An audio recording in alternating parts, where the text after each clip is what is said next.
afternoon, ladies and gentlemen. Welcome to the Stock Print Stand. Thank you so much for coming. The song you just heard, Twist and Shout by the Beatles, written in 1963, and that's the reason we chose this song, because 1963 was a very special year. It was the year that John F. Kennedy gave his Ich bin ein Berliner speech in Berlin. It was the year the compact cassette was introduced for the first time, for those of you old enough to remember compact cassettes. And in 1963 at the ITMA was Stock Prints introduced for the first time a rotary screen and a rotary screen printing machine. So we're celebrating 50 years of innovation at this year's Label Expo.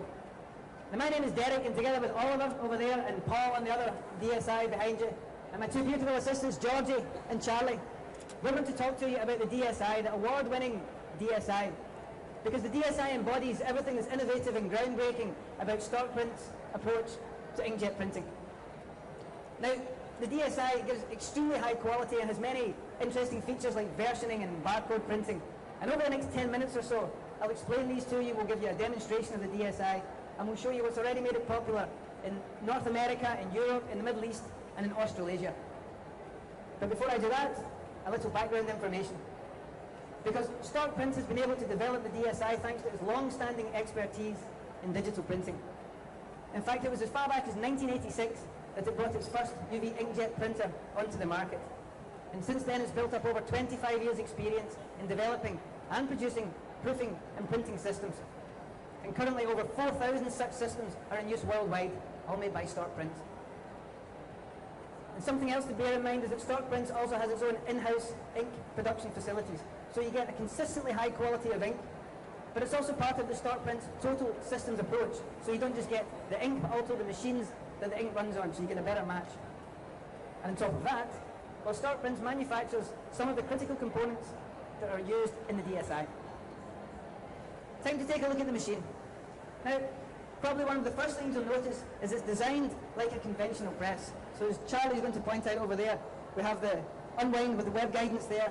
The substrate comes off, and it's pre-treated in two ways. First by a web cleaning device, and then by a corona treatment unit. Now after that, the substrate passes into what you can describe as the heart of the DSI, the digital printing platform. For it's here that the ink is applied, but also fixed in position, using these inline UV LED pinning stations. And I'll come back to that later because they play an important role in determining the high quality of the end result. Now after that, the substrate gets its final curing. Thanks, Georgie, you'll open the door for us there.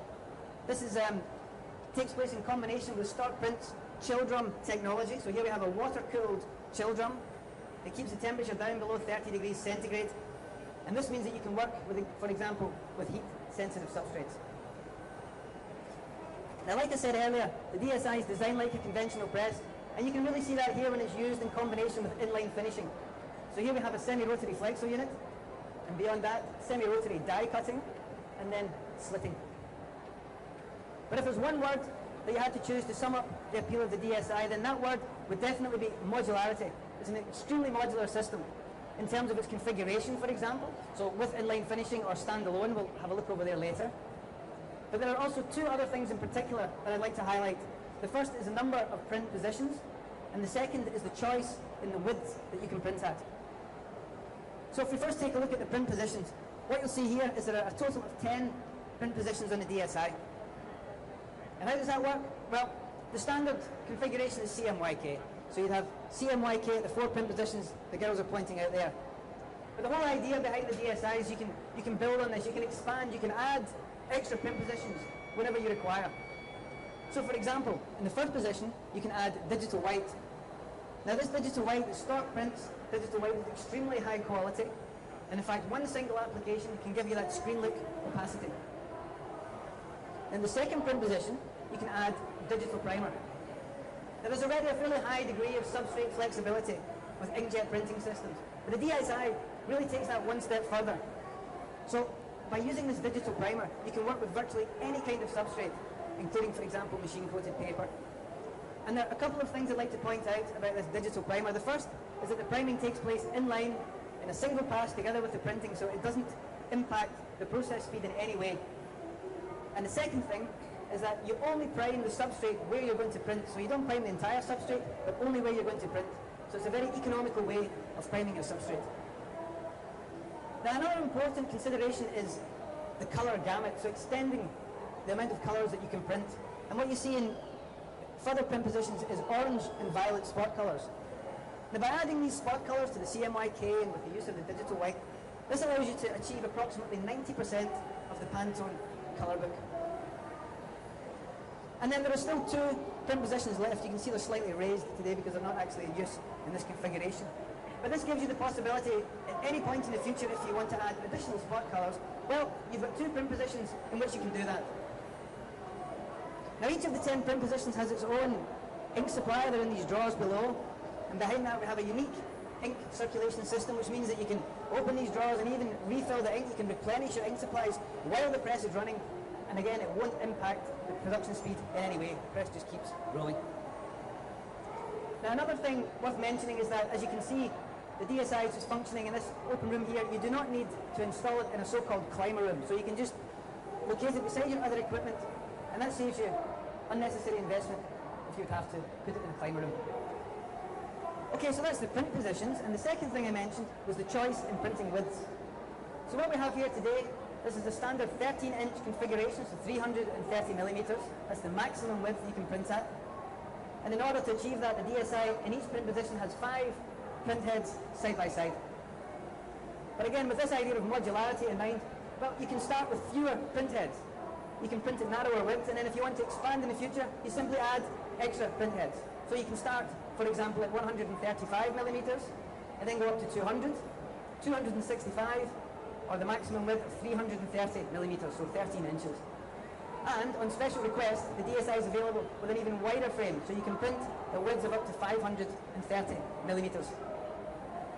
So just a brief recap, you have flexibility and modularity in terms of the configuration, inline, standalone, in terms of the print positions, and also in terms of the printing widths. Now I'd like to show you some samples, and as you know, Stormprint is taking part in the inkjet trail, and this demonstration we are printing food labels. So at the moment you see, I believe, the hey pesto labels coming off the press there. The girls can hand out some samples, girls, if you would like to do that, of the pesto and also of the honey. You can see for yourself. There are more samples later, so don't worry if you don't get one just now. There's plenty more after the show. And as part of the inkjet trail, obviously we're also printing labels for pharmaceutical applications and also for industrial. But on top of the inkjet trail labels, we've also selected a number of labels from other market segments to show you really what the DSI can do. And the first one we'd like to show you is for cosmetics and personal care, because this is an area where the quality of the white on the label is extremely important. And like I said, with the digital white here, you can get screen-lit opacity with one single application. But what you also see on these labels is extremely fine line work, very crisp and clear text, and photographic quality reproduction. And this brings me back to the inline UV LED pinning stations I mentioned earlier. So the ink is applied here and then fixed before the next ink is applied. And this happens all the way throughout the printing platform. And this is, by fixing it each time, this is what allows you to get this very, very sharp, fine line work, the crisp, clear text. And it also improves the integrity of the colours because there is no bleeding in between the layers of colour because it's fixed each time before a new ink is applied. And this, together with the additional spot colours, this is how you can achieve approximately 90% of the Pantone colour book. Now another label that we'd like to show you an example of is in wines and spirits. And incidentally, the DSI won an award this year for the best digitally printed wine label, and this was by Etique and Pack. So French, it's a French award. The French know a thing or two about wine, so it's quite an accolade. But what we'll show you here is actually labels for gin, and they'll be coming off the end of the press in a couple of seconds. And I'd maybe just like to divert your attention to the roll there at the end, because what you'll see is one print job going over into the next. There we go. And that happens seamlessly, so there's no substrate waste whatsoever. There's no impact in the process speed. The press just keeps rolling at the same speed, even though you're changing print jobs. Now, a couple of features I'd just like to mention now. The first one is the digital front end. The digital front end is an important process because this basically gets your print files ready for the DSI. It color manages them. It takes your substrate that you're using into consideration. And the digital front end using the DSI has been developed in partnership with Estro. It's a state-of-the-art system developed together with Estro. And another feature I'd like to mention is versioning. So with the DSI, you can print different versions of the same label side by side. You can print different versions of the same label, one after the other. You can also do barcode printing, QR code printing, so variable data printing, while the press is running. So again, you're changing the parameters while it's running. There's no impact on the process speed. And you can also do a hot swap. I showed you an example of it earlier. You go from one print job to the next, and there's no slowing up of the press, and there's no substrate waste. Now the labels that you see coming off here at the end now would typically be used in a bit of tougher environments like industrial or automotive or chemical. And these are areas where a label can typically take quite a lot of punishment. So it's subjected to chemicals and to scratching and to excessive sunlight. Now you don't have to have any additional protection for labels printed on the DSI in these kinds of situations. You don't have to have extra varnishing, for example, or lacquering, because the ink is scratch proof and it's chemical proof, and it also has a very high light fastness, which is equivalent to the blue wool scale 7. So basically what you see so far is this real idea of modularity in the DSI. You can start off with a fairly basic configuration, you can expand on that. That's exactly what it's made for.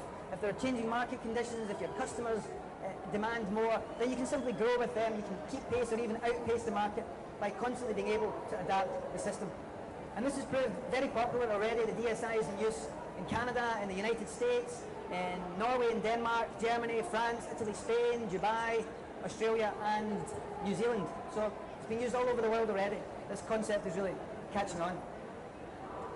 Now so far we've spent our time on this DSI. What I would like to do, I'll just wander over here. Come on girls. Don't go anywhere without the girls. So here we have the DSI in standalone configuration, so without inline finishing. And there's something here I'd like to draw your attention to, because we have this dual printhead configuration. So what you see is CMYK plus digital white, and each of these colours occupies 2 print positions, so not one as in the one over there, but 2. And this means that you can basically print at twice the speed, because you have twice the capacity to apply the ink to the substrate.